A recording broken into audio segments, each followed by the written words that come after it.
계속해서 사마리아 여인과 주님께서 대화하시는 그런 장면이 되겠습니다. 그런데 오늘 이 말씀을 통해서는 예수님께서 이 사마리아 여인에게 예배에 대한 계시를 드러내십니다. 근데 참 이게 굉장히 감동적인 게 제자들에게도 아니고 또 어떤 선지자들에게도 아니고 이렇게 우리가 쭉 봐서 알지만 참 뭐라 그럴까, 그 동네 사람들에게도 버려진 듯한 그런 여인, 사마리아라는 유대인에게서는 거의 금단의 땅 같은 나쁜 의미로 들어가지도 않으려고 하는 할례인가를 넘는 거죠. 이런 거는 그러한 땅에 그 사마리아 사람들에게도 버려진 듯한 소외된 그런 여인, 살았을 때 죽은 것처럼 살아가는 여인이죠.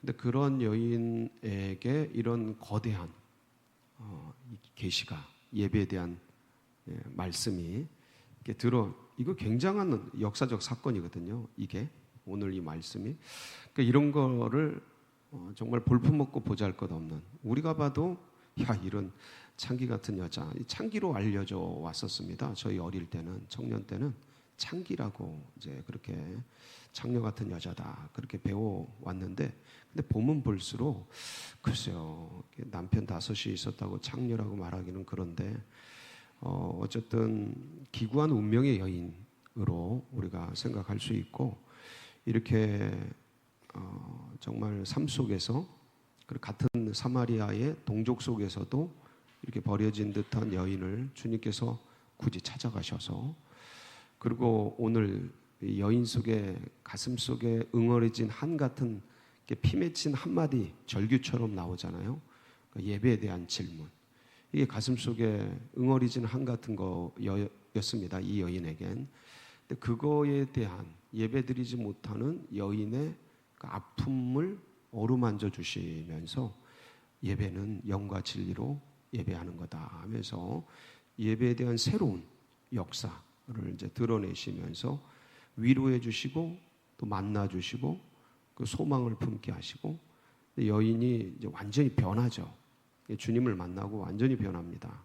동네 사람들에게 뛰어들어가서 그리스도를 소개하고 자기 아픈 과거를 이제 간증의 재료로 쓰면서 나의 이 모든 삶을 말씀하신 이분이 그리스도가 아니냐 그러면서 전도하고, 운명이 바뀐 거죠.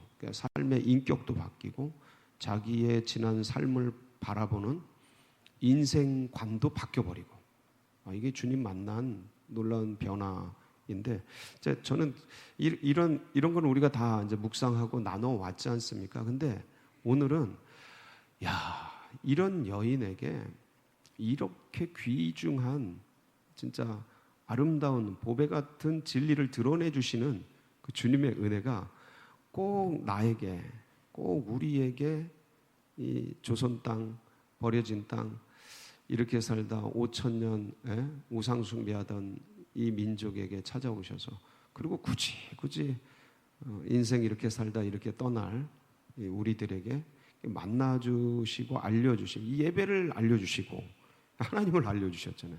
예배를 드릴 수 있고 어디서든지 이렇게 같이 공예배로도 드리지만 개인적으로도 언제 어디서나 주님을 묵상하고 예배 드릴 수 있는 이런 영을 주시고 이런 진리의 말씀을 주시고 그 그리스도 예수를 주셔서 이게 너무 감격적인 거죠. 아멘. 너무 감사해요. 붙들고 살 수 있고 전하며 살 수 있고 누리며 살 수 있고. 그래서 오늘은 이 말씀을 같이 좀 잠깐 상고하면서 그 은혜를 다시 한번 새기고, 다 알죠. 우리가 다 알아요. 저 은혜다. 근데 이런 말씀을 접하면서 이 여인에게 일어났던 일이 누구에게 일어난 거예요? 나에게 일어난 일이죠. 그래서 그 감동과 감격을 다시 회복하면서 이런 은혜를 주신 예수님을 꼭 붙들고 오늘도 힘차게 살아가는 복된 날이 되시길 축복합니다. 우리 14절, 이거는 아무리 봐도 좋은 말씀이죠. 14절 한번 읽어볼까요? 시작. 내가 주는 물을 마시는 자는 영원히 목마르지 아니하리니 내가 주는 물은 그 속에서 영생하도록 솟아나는 샘물이 되리라. 예. 물 한 잔 가지고서 이 사마리아 여인과 이제 대화해 가면서 물을 가지고 우리가 늘 접할 수 있는 이 물을 필수품이죠. 이 물을 가지고 이제 진리를 드러내시고 영의 세계를 알려주시는 그런 장면이신데 이 여인은 뭐 도무지 알 길이 없죠. 그런 물이 있다면 나에게 줘서 내가 다시는 여기 물기로 오지 않고 이제 목마르지도 않게 해달라고. 인간의 욕구죠. 자기 안에 있는 문제 해결, 지금 현실 속에 있는 어려움 해결. 이 사람들 보고 싶지도 않고 이 목말라서 자꾸 나오게 되는데 어쩔 수 없이 접하게 되고 그러는데 참 이게 관계가 다 망가지고 주홍 글씨처럼 이 여자는 창녀 같은 여자다라고 손가락질 당하는 그런 삶, 그런 비참한 삶이라는 게 참 기구한 거죠. 그래서 그런 것들을, 그런 사람들, 그런 동네에 있고 싶지도 않고 만나고 싶지도 않은 이 여인의 기구한 삶. 그래서 그렇게 물 들어오지 좀 않게 좀 그런 물 좀 나에게 달라고, 그렇게 해달라고. 이게 모두의 욕구죠. 우리 안에 있는 어떤 자유롭고 싶고, 그런데 그게 잘 되지 않는. 그때 주님께서 뭐라 그러셔요? 네 남편을 불러와라. 내 남편 불러와라. 그러니까 저 남편 없는데요. 남편 없는데요. 그 주님께서 이 여인을 아시는 거예요. 네가 이전에 남편 5이 있었고 지금 있는 자도 남편이 아니니까 아마 동거했던 것 같아요. 결혼 같은 거 안 하고. 그러니까 네 남편이 없다 하는 말이 옳도다 하고 이 여인의 남편 5을 두려면 세월이 어느 정도 흘러야 될까요? 글쎄요. 아무리 막 나가도 뭐 연년이 갈아치우진 않았겠죠. 예? 그래도 시간이 많이 흘렀겠죠. 아마 중년까지는 모르겠는데 하여간 그 시간이 많이 갔을 것 같아요. 그래서 20대부터 쭉 흘러간 그 세월 속에 자신의 과거사를 말씀하고 있는 이 주님이 놀라운 거죠. 아니, 이 외간 남자가 내 생을 알고 있고 내 삶을 알고 있고 깜짝 놀라진 거예요. 그러니까 뭐라 그래요? 당신은 주여 선지자로서이다. 놀라는 거죠.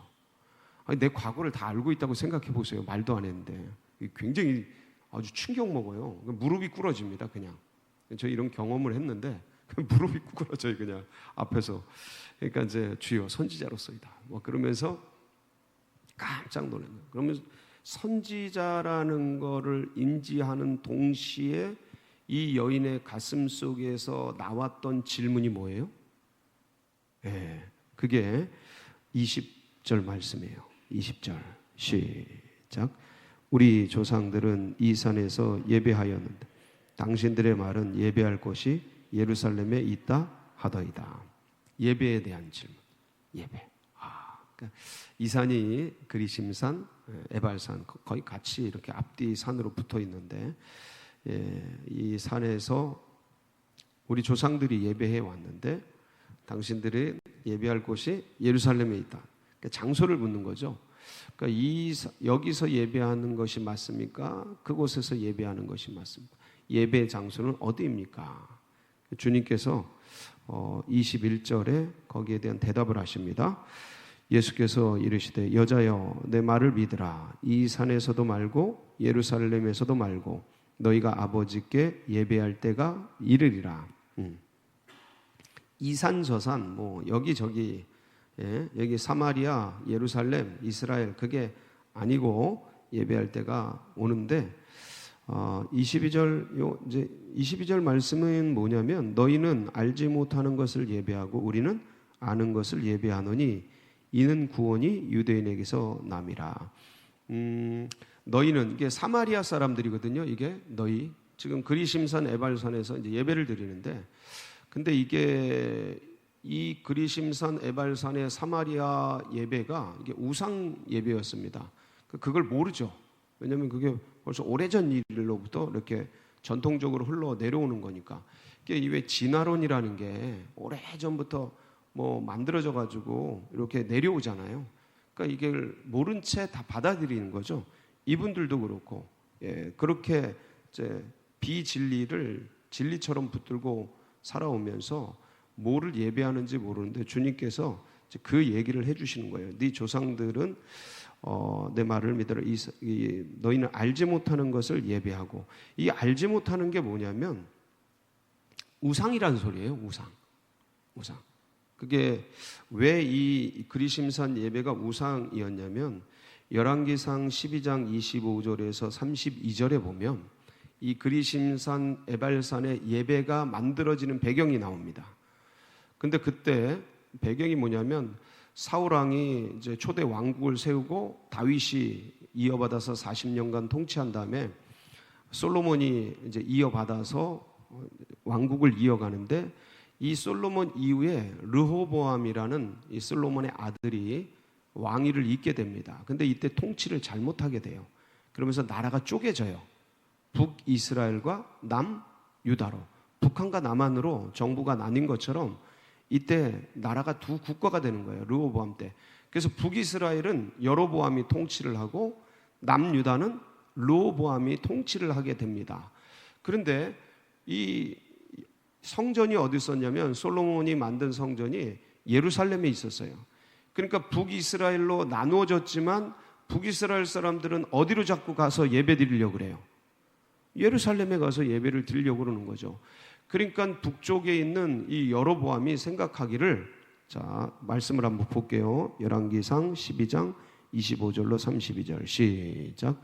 여로보암이 에브라임 산지에 세겜을 건축하고 거기서 살며 또 거기서 나가서 분회를 건축하고 그의 마음에 스스로 이르기를 나라가 이제 다윗의 집으로 돌아가리로다.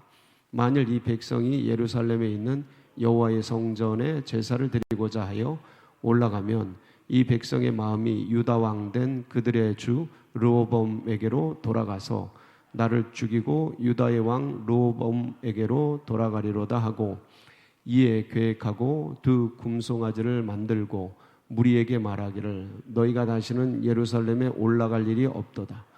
이스라엘아, 이는 너희를 애굽 땅에서 인도하여 올린 너희의 신들이라 하고, 하나는 베델에 두고 하나는 단에 둔지라. 이 일이 죄가 되었으니 이는 백성들이 단까지 가서 그 하나에게 경배함이려다. 그가 또 산당들을 짓고 레위 자손 아닌 보통 백성으로 제사장을 삼고 8째 달 곧 그 달 15째 날로 절기를 정하여 유다의 절기와 비슷하게 하고 제단에 올라가되 베델에서 그와 같이 행하여 그가 만든 송아지에게 제사를 드렸으며 그가 지은 산당의 제사장을 베델에서 세웠더라. 이게 이제 이렇게 만들어진 거예요.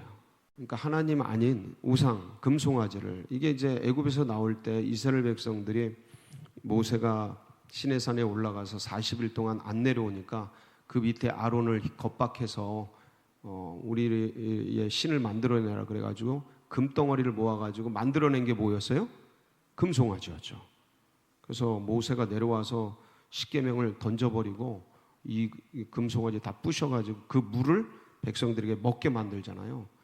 그 금송아지, 이게 굉장히 어떤 인간 안에 있는 어떤 우상을 향한 내 하나님을 만들어내기 위한 어떤 근본적인 모습들이 금송아지로 표현되는 건데, 이게 똑같이 이걸 이용하는 거예요.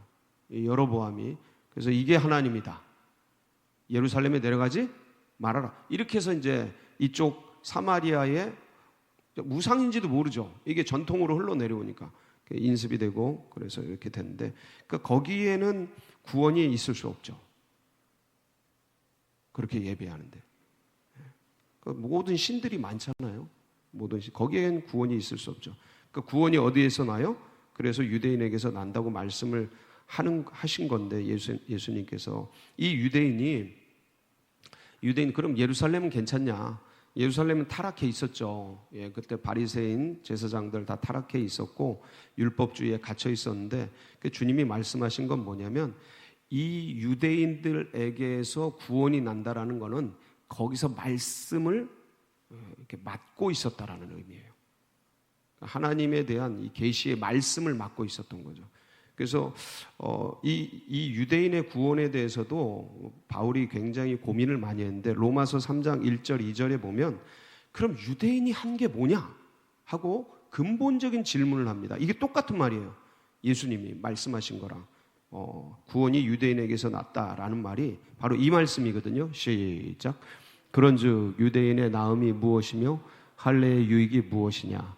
범사에 많으니 우선은 그들이 하나님의 말씀을 이게 이제 여기서 구원이 나오는 거예요. 말씀에서. 그걸 맡았다라는 거예요. 근데 그 북쪽 사마리아인은 이게 있어요, 없어요? 이게 없는 거예요. 그러니까 거기서 구원이 있을 수 없다. 그러면서 이제 구원론에 대해서 잠깐 말씀하시고 진짜 이제 말씀하시고 싶은 거는 뭐냐면 예배에 대한 계시죠. 23절 시작. 아버지께 참되게 예배하는 자들은 영과 진리로 예배할 때가 오나니 곧 이때라. 아버지께서는 자기에게 이렇게 예배하는 자들을 찾으시는 24절. 하나님은 영이시니 예배하는 자가 영과 진리로 예배할지니라. 그러니까 이 여인은요, 그러니까 주님께서 이 말씀을 왜 하셨을까요? 앞으로 일어날 일이죠. 앞으로 일어날 일이에요. 뭐냐면 지금 이 여인은 근원적으로 사마리아에서 예배드리는 게 맞는지 예루살렘에서 예배드려야 맞는지 이런 어떤 전통적인 문제 때문에 그거에 대한 확정, 마음의 확정이 없이 고민이 있었던 여인이에요.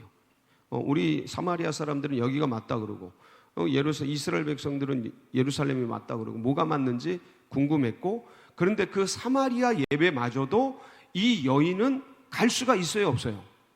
없는 거예요. 자기 처지와 형편 때문에, 예? 그 당시의 인습 때문에. 그러니까 이스라엘 백성들은 사마리아 사람들이 절대로 예루살렘에 와서 예배드리도록 허용해요, 안 해요? 안 해요. 그러니까 혈통에 이 여인, 이 사마리아 사람들은 혈통이 무너졌다라는 거예요. 이렇게 섞였다는 거예요. 혼합됐다라는 거죠. 그러니까 받아들이질 않아요. 그러니까 혈통, 선민사상, 혈통과 그 다음에 이 전통에 딱 막혀버리는 거예요. 사마리아 사람들은. 근데 그 사마리아 사람 중에서도 이 여인은 그 사마리아 사람 내에서도 저 여자는 이 사회적으로 못된 짓을 했어. 이게 윤리적으로 문제야. 그러면서 손가락질 당하고 버려져서 뭐 누가 일부러 못 들어오게 예배 성전에 못 들어오게 막지는 않았겠지만 눈으로 흘기고 저런 것이 왜 여기에 와가지고 저 예배 드리고 주는 거야. 그러니까 사람들의 그 압력 이게 예배를 드릴 수 있어요 없어요? 이렇게 되면 여러분 한번 당해보세요. 못 드립니다. 찍히면 못 드려요. 이게 그냥 버젓이 일어나는 거예요. 그 어디서나 그냥 일어나는 사건이에요. 그러니까 주홍 글씨 새겨가지고 그냥 마녀사장 하듯이 그러니까 이게 보편적으로 일어나니까 이게 가슴속에 응어리가 된 거죠. 예배도 못 나가고 어딘지도 모르겠고 그래서 그러한 여인을 이게 이제 소외되고 버려진 여인인가. 근데 이렇게 된 이 여인의 삶이 기구한 삶이 사실은 우리 민족이었고 우리들이었다고요. 주님이 찾아오신 거예요. 이 여인을. 그리고 만나주시고 그 마음에 장소도 아니다. 완전히 이거 새로운 계시예요. 장소도 아니다. 그리고 어떤 때, 이때 저때, 그때도 아니다. 시간 그것도 아니다. 어떤 공적 안식일 날 가서 예배 드리고 이런 때, 저때, 이때 그것도 아니다. 여기도 아니고 저기도 아니고. 그리고 이제부터는 예배를 어떻게 하나님이 받으시냐면 영과 뭐로요?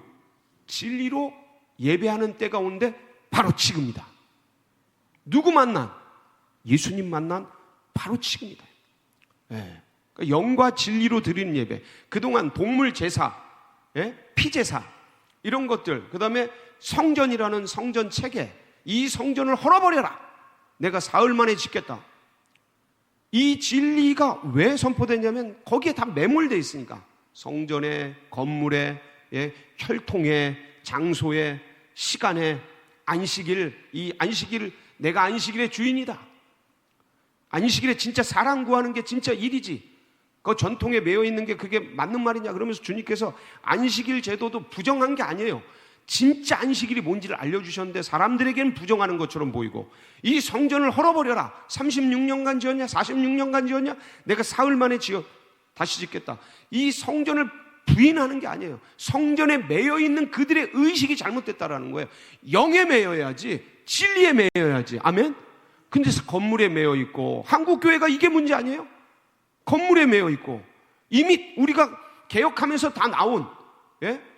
이 카톨릭에서 개혁하면서 나온 루터가 들고 일어난 만인 제사장로, 이런 것들로 건물을, 이게 필요 없다라는 말이 아니에요. 그 의식에 매이면 안 돼요. 오직 어디에 매여요? 진리, 영과 진리, 예수 그리스도. 그 보세요. 25절, 여자가 이르되 메시아 곧 그리스도라 하는 이가 오실 줄 내가 아노니 그가 오시면 모든 것을 우리에게 알려주시리이다. 예수께서 이르시되 내게 말하는 내가 그라. 영과 진리로 예배할 대상이 누군지 알려주시는 거잖아요. 나다. 예수 그리스도. 오직 그분에게만 매이고 모든 것은 자유케 되는, 그러니까 진리가 너희를 자유케 하리라. 필요 없다는 얘기 하는 거 아닙니다. 이거 필요합니다. 장소 매이지 마세요. 매이죠. 오직 누구에게만 매요? 예수. 그러면 교회가 소중해지고 영혼이 소중해지고 그래요. 거꾸로 가면 망하는 거예요. 유대인처럼 망하는 겁니다. 그래서 오늘도 이 여인을 만나주신 그 예수님, 누구를 만나주셨어요? 그분이? 우리를 만나주셨어요. 이 은혜를 붙들고 정말 감격 속에서 살아가는 복된 날이 되시게 축복합니다. 같이 기도하시겠습니다.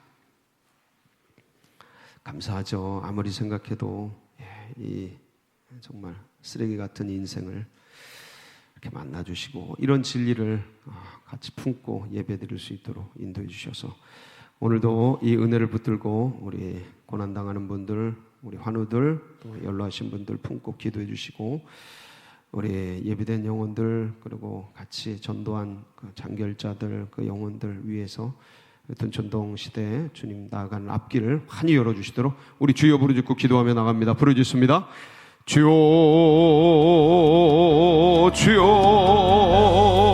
주여.